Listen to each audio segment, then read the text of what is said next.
Hey, greetings everyone, it's GleeCon back again for another episode of Lore of Warcraft. On our last one, you saw it, we finally started World of Warcraft Classic playing.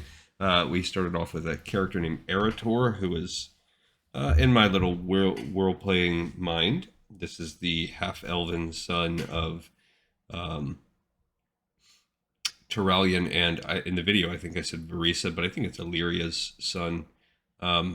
And I just made that person a paladin who's human, and we ran around and did North Shirabi. We've also been, I'm going to keep this up where every other episode we go and we do the side lore, so that we still have the lore on Lore of Warcraft and not all gaming.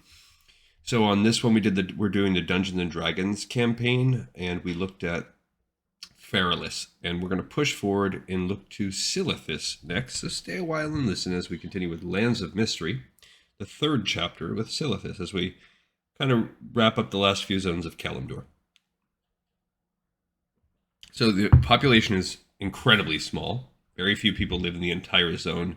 It's got, of that population, a good chunk are Tauren, an almost equal chunk are Night Elf, Orc, Troll, and then there's a smattering of humans. No government, no affiliation. This is endgame. I don't even know if Silithus was available in the first patch. I don't think it was. I don't think they added that until, like, kind of near... I'd have to look at my notes, but... Yeah, Silithus wasn't added until patch 1.8. So 8 iterations, 8 major content updates after. So near the end, at least maybe the last 6 months before Burning Crusade came out, Silithus came out. Silithus was my last stop in Southern Kalimdor, I see. So we are continuing the alphabetical treatment. Having already spent several months in hot places, I was resigned to continuing to do so, and I was not disappointed. A friend in Ungoro showed me a barely noticeable path leading up the northwestern edge of the crater into the forsaken area known as Silithus. Intelligent humanoid hands clearly cut this path, which picked its way through rocks and the immense boles of trees. I followed it slowly and with difficulty, but without it I doubt I could have made the ascent. As I climbed out of the jungle, the air became drier, but no less warm. Soon I found myself facing another bleak, desolate, windswept desert. Almost immediately upon arrival, I spotted a griffin in the distance coming in for a landing. Following its path, I came to a small outpost of night elves, absolutely the last people I expected to find in what was surely the bleakest, most remote section of all Kalimdor. Yet here they were, and judging by the buildings they'd constructed, they'd been here for a while. Well, not so, as I learned later. They occupy a night elven ruin they fixed up. Apparently the land now called Silithus was once occupied by the elves in the days before the Sundering. This outpost was manned by the Cenarian Circle, a band of druids concerned with keeping the land in balance. They spoke to me of their fears that the Silithid present a major threat to all Kalimdor, and perhaps the entire world. They're not wrong. I hadn't seen any evidence of such a threat so far. The hives I ran across in Feralus, Tanaris, and Ungoro keep to themselves. They are small and occupy desolate places nobody wants to be. Here, in Silithus, though, there is evidence of intelligent movement by the bugs. The Cenarian Circle is here to observe and report on this activity. Perhaps in the hopes of enlisting Ironforge aid, they were more than happy to show me around this dry, desolate place. People and culture. There are only 2 non-insect groups in Silithus, the Cenarian Elves and a group of little understood malcontents called the Twilight's Hammer. These people mostly horde, but with a few humans, far outnumber the druids. Fortunately, they keep to themselves, performing strange rituals and digging through ruins. They spend most of their time fighting insects for access to ancient Kaldorite cities, caring little for the fate of travelers. We know from our lore that they are worshippers of the old gods, which the Silithus are just an arm of the old gods. Fortunately for me, I'm a pretty diplomatic sort, if I want to be. I managed to convince them to let me into their camp for the night, where I spoke to some of the humans about their goals. They were guarded at first, but after some stories and the last of the ale from Marshall's refuge, they loosened up. Apparently their main purpose here is to locate and recover massive ancient crystals located deep under the desert's sands. Why they're doing this, I don't know, but later on I ran into one of the crystals in the desert. I could only view it from a distance, but it resembled the rune-covered black spires that float in midair near Ungoro. I'm unsure as to the significance of the crystal, but see a sketch in Appendix 15. And these might be the same sort of pylons that those highborn set up in Dire Maul as well. Like containment crystals, essentially. Geography. Silithus is a wasteland similar to Tanaris, but without friendly goblins providing water. Still, rain falls frequently enough to maintain a greater diversity of life than found in, say, the Shimmering Flats.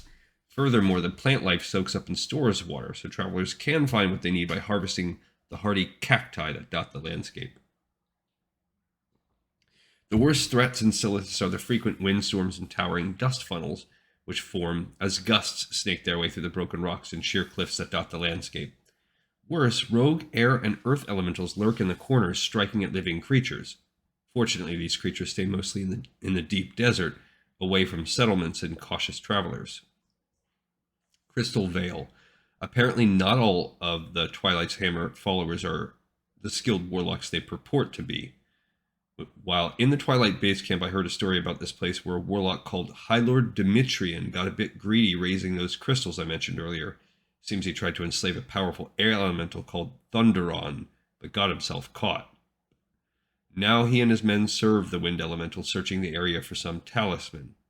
And let's read about High Lord Demetrian, who is a 12th level shaman. This man is tall and powerful, looking with sharply chiseled features. Demetrian was recruited at an early age by the Twilight's Hammer, who found in him a willing and able student of the shaman's arts. He's a human shaman, that's interesting. A rare feature in a human. He grew quickly in rank and power, earning the rank of High Lord at an unusually young age. Unfortunately, his brashness led to overconfidence. While serving at a post in the Crystal Vale in Silithus, he learned secret ways to soothe and control the enraged air elementals there. Convinced he could bend any elemental to his will, he dared to assault an enormous wind elemental called Thunderon. Instead of taking control of the elemental, Demetrian fell under its sway. Soon after, the forces of air demolished the Twilight's Hammer outpost, but Demetrian was allowed to live as Thunderon's servant. Now he searches for the remaining essences of his master, torn from him by Ragnaros in ages past. The Scarab Wall. Bisecting the region is a massive slippery barrier called the Scarab Wall. Standing 100 feet high, this impassable obstruction stretches between the mountains from west to east. The lands beyond, which I could see only by climbing a high cliff some distance away, appear much the same as the rest of Silithus, dry wind-swept desert.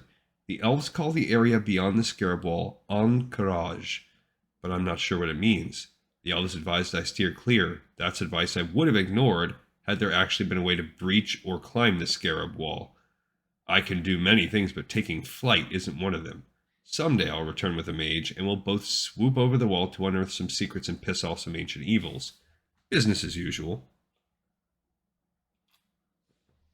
And that right there is the true, well, I guess it's not the end of the end, but it's one of the last major raids that comes out. Southwind Village. This was once a night elf city before the Sundering. The elves in Valor's Rest occupy a small outpost of this ancient town, restoring much of it to a livable state. The remainder of Southwind is overrun by Silithid. Ghosts of tortured residents also roam the sandblasted streets. Sites and settlements. There are really only two settlements in Silithus, Valor's Rest and the Twilight Base Camp, which doesn't even have a name as far as I can tell. The Twilight's Hammer has other outposts scattered here and there, including one in Crystal Vale, but they are nothing more than watchtowers and a couple of tents. Hive Ashi, Hive Regal, and Hive Zora. These are the three major Silithid hives in Silithus, located in the north, southeast, and midwest, respectively. Unlike the Garashi Silithid of Ungoro, these insects are tolerant of visitors. As my elven guides demonstrated, as long as you don't present yourself in a threatening manner, you can approach right up to the edge of the hives and even get a look inside. That's when I changed my outlook on the Silithid. They aren't mindless bugs. As I suspected back in Ungoro, they're intelligent and social. They communicate, maintain ranks, undertake rituals, and even trade with the neighboring communities. The one thing they don't do is talk, so I couldn't open up a dialogue with them. I have to say, though, that the Silithid worry me. If their bug minds ever turn to expansion, they could be a grave threat just as the Cenarian elves believe. Just what we need. Another enemy. Twilight Base Camp is a pretty sizable village. Yeah, I guess sizable for this zone. Not that big overall. This village is made up mostly of trolls, tauren, and orcs. A low wall surrounds a ramshackle cluster of huts and burrows. A single well in the center provides water. Most of the residents are warlocks or other arcane types seeking crystals under the sands for some obscure purpose I couldn't figure out. When I reported my findings to the elves, they frowned and shook their heads. It's a mystery. I mean, a bug attack, a Silithid attack, that could, that could be an idea for an expansion.